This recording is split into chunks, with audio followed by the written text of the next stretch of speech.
Rail मंत्रालय से मेरा आग्रह है जी सर कि जल्द से जल्द जो खुटौना लोखा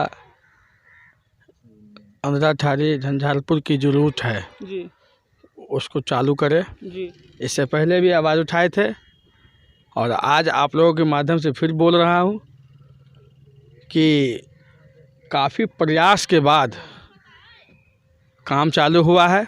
मट्टीकरण सब चालू हो चुका है, लेकिन चालू हुआ है, जल्द से जल्द इसको ख़त्म किया जाए और चालू किया जाए रेलवे को। तो जैसा कि अभी आप देख रहे थे, यहाँ के नवनिर्वाचित जिला परिषद बता रहे थे कि रेलवे के लिए उन्होंने कई बार आवाज़ उठाई है।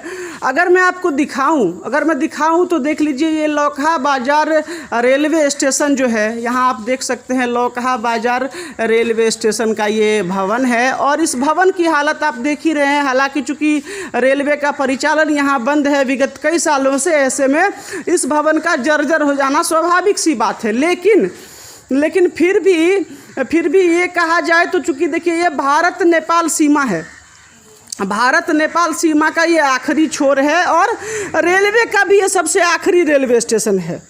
यहाँ पर आप देख सकते हैं अभी पटरी वगैरह नहीं है। जो पुरानी पटरी थी छोटी लाइन की उसको उखाड़ ली गई है। पहले छोटी लाइन की ट्रेन यहाँ से चला करती थी, जो विगत कुछ सालों में जब उधर सकरी से आसपास बड़ी लाइन चालू हो गई तो उसके बाद इस छोटी लाइन को भी बंद कर दिया गया। ऐसे में सीमा के आखिरी हिस्से पर इस रेलवे स्टेशन का होना और इसका अभी तक सुचारू रूप से चालू नहीं होना अपने आप में बहुत ही दुर्भाग्यपूर्ण है, क्योंकि बहुत सारे लोग ऐसे हैं जिनकी जीविका जो है रेलवे पर निर्भर करती थी। स्थानीय लोग ये भी बता रहे थे कि अगर जो है सो यहाँ रेलवे का कार्य शुरू हो जाता है तो उन लोगों को व्यापार करने से लेकर और कई सारी चीज़ों पर बहुत ज़्यादा मदद मिल सकती है। तो ये जो मेरे पीछे आप भवन देख रहे हैं, जैसा कि मैंने आपको बताया कि ये लौकहा बाज़ार रेलवे स्टेशन है और ये मेरे पीछे जो आप भवन देख रहे हैं ये जर्जर अवस्था में भवन पड़ा हुआ है। मैं कैमरामैन से कहूँ अगर आप दिखाएं एक बार, देखिए काफ़ी समय से ये रेल बंद पड़ा हुआ है। इस रेल को बंद तो कर दिया गया, लेकिन जितनी तेज़ी से इसको बंद किया गया कहीं ना कहीं उतनी ही देरी हो रही है इसको शुरू करने में। इस मुद्दे पर अभी हमने और भी कई लोगों से चर्चा की थी और भी कई लोगों से बात की थी। लोगों का कहना है, यहाँ स्थानीय लोगों का कहना है कि देखिए ये भारत का आखिरी छोर है और रेलवे का भी आखिरी स्टेशन है। बगल में नेपाल की सीमा लगती है, लोग कई सारे कामों से नेपाल भी जाते हैं, आँख दिखाने को जाना हो और भी कई सारी चीज़ें हैं, व्यापार के लिए लोगों का यहाँ पर रिश्तेदारी नातेदारी होता है बगल के पड़ोसी देश में। और कई सारे लोग ऐसे हैं जिनकी जीविका भी इस रेल पर निर्भर करती है। एक चीज़ पे गौर करना होगा कि व्यापार के दृष्टिकोण से, व्यापारिक दृष्टिकोण से भी अगर यहाँ रेलवे चालू हो जाता है तो यहाँ से भारत की जो राजधानी है नई दिल्ली, वहाँ तक जाने के लिए सीधी ट्रेन की व्यवस्था हो जाएगी। ऐसे में अगर जो व्यापार करने वाले लोग हैं उनको सस्ता सामान उपलब्ध होगा, साथ ही आने जाने के लिए अभी बस से अगर लोग यहाँ से दिल्ली जाते तो भारी भरकम किराया उनको खर्च करना पड़ता है। कहीं न कहीं लोगों को अधिक किराया भी वहन नहीं करना पड़ेगा। और भी कई सारी ऐसी चीज़ें हैं जो वेंडर वगैरह हैं और भी आसपास की जो दुकानें हैं, अगर रेलवे चालू हो जाती है तो यहाँ पे होटल वगैरह खुल सकते हैं बड़े बड़े, और कई सारे बिजनेस का जो है, व्यापार का जो रास्ता प्रशस्त हो सकता है। ऐसे में और भी कुछ स्थानीय लोग यहाँ पर हैं हमारे साथ बात करने के लिए। मैं उनसे बात करता हूँ कि उनका क्या कहना है। क्या नाम हुआ सर आपका? नाम हुआ कैलाश साहब। क्या कहना चाहेंगे सर, रेलवे अगर यहाँ शुरू हो जाता है तो किस प्रकार की फ़ायदा जो है सो मिल सकती है? यहाँ हम होटल कर रहे थे, मेरा होटल था खेत में। आज जब से रेलवे बंद होता है हम लोग को व्यापार नहीं चल रहा है, हम लोग बैठे हुए हैं, बेरोजगार बैठे हुए हैं, नहीं कोई काम ना धंधा है, क्या करेंगे, हम लोग मजबूर हैं। देखिए जैसा कि ये बता रहे हैं कि इनका होटल चलता था यहाँ पर, लेकिन रेलवे बंद हो जाने के कारण इनका होटल बंद हो गया। ऐसे में इनको ये सोचना पड़ रहा है कि इनके घर की रोटी कहाँ से आएगी। तो ऐसे में क्या कहेंगे सर आप सरकार से कि रेलवे जल्द से जल्द शुरू होना चाहिए? सरकार मेरा यही विनती है, जल्द से जल्द इसको रेल को बहाल किया जाए, चालू किया जाए, आने जाने वाले को तकलीफ न हो, व्यापार करने वाला तकलीफ नहीं हो। हम लोग तंगा रिक्शा चलाते थे, वहाँ पर रिक्शा वैसा चलता, सब बंद हो गया है, सब लोग बेरोजगार है, कोई काम धंधा नहीं मिल रहा है, क्या करेंगे हम लोग, कहाँ जाएंगे? तो देखिए इनका कहना है कि कहीं ना कहीं रिक्शा तांगा चलाने वाले भी जो लोग थे उन लोगों की भी जो रोजगार जो है सो बंद हो गई है। एक और चाचा है हमारे पास यहाँ पे, मैं उनसे पूछूंगा। चाचा क्या नाम हुआ आपका? मोहम्मद चुल्हाई।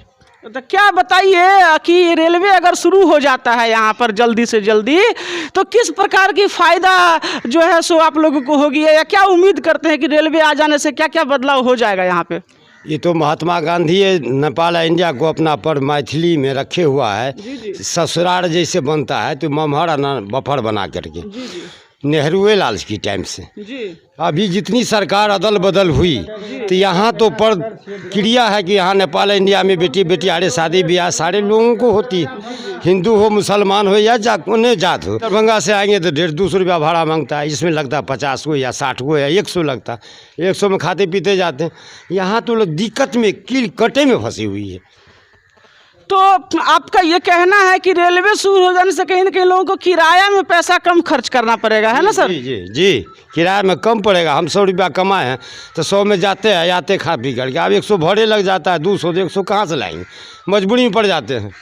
तो देखिए, जैसा ये बता रहे हैं कि रेलवे अगर शुरू हो जाता है तो किराए में भी लोगों को जो है सो राहत मिलेगी। साथ ही कई सारी चीज़ें ऐसे हैं जैसे कि यहाँ से ऑटो वगैरह का चलना होगा, और भी कई सारी चीज़ें हैं। मतलब व्यापारिक दृष्टिकोण से कहीं ना कहीं बहुत ज़्यादा फायदा लोगों को होगा। और साथ ही साथ चूँकि नेपाल से भी कई सारे लोग यहाँ आते हैं, और भारत का ये आखिरी छोर है, नेपाल भारत सीमा है यहाँ पर। ऐसे में सरकार को चाहिए कि जितनी जल्दी से जल्दी हो सके, आप देख सकते हैं कि ये खंडहर बना पड़ा हुआ है यहाँ, और इसको अभी फिलहाल कोई देखने वाला नहीं है। यहाँ रेलवे के कोई कर्मचारी या कोई गार्ड, सुरक्षा गार्ड्स भी हमें यहाँ देखने को नहीं मिले हैं। मैंने पड़ताल की थी कि अगर ये रेलवे के यहाँ पे कोई कर्मचारी हो जो इसकी देखभाल करते हो तो हम उनसे बात करें कि सर क्या जानकारी है आपके पास कि रेलवे का काम यहाँ पर कब तक शुरू हो जाएगा। जैसा कि अभी यहाँ के जो जिला परिषद बता रहे थे, उन्होंने कहा कि उनके ही प्रयास से जो है सो जो कुछ भी हुआ है अभी तक, तो इस बारे में कितनी सच्चाई है नहीं है वो तो आने वाला समय बताएगा। लेकिन फिलहाल मिथिला प्रेस यहाँ के तमाम कहा के जो लोग हैं और जो भी इस रेलवे से लाभान्वित हो सकते हैं, ऐसे सभी लोगों की तरफ से मिथिला प्रेस भारत सरकार से और भारत के रेल मंत्री से ये अपील करती है कि सर जरा सा इस पर नज़र दिया जाए कि ये जो काम रेलवे का चल रहा है ये कब तक होगा, कितनी देरी लगेगी इसमें, और कहाँ तक अभी यह प्रोग्रेस पहुँच चुका है।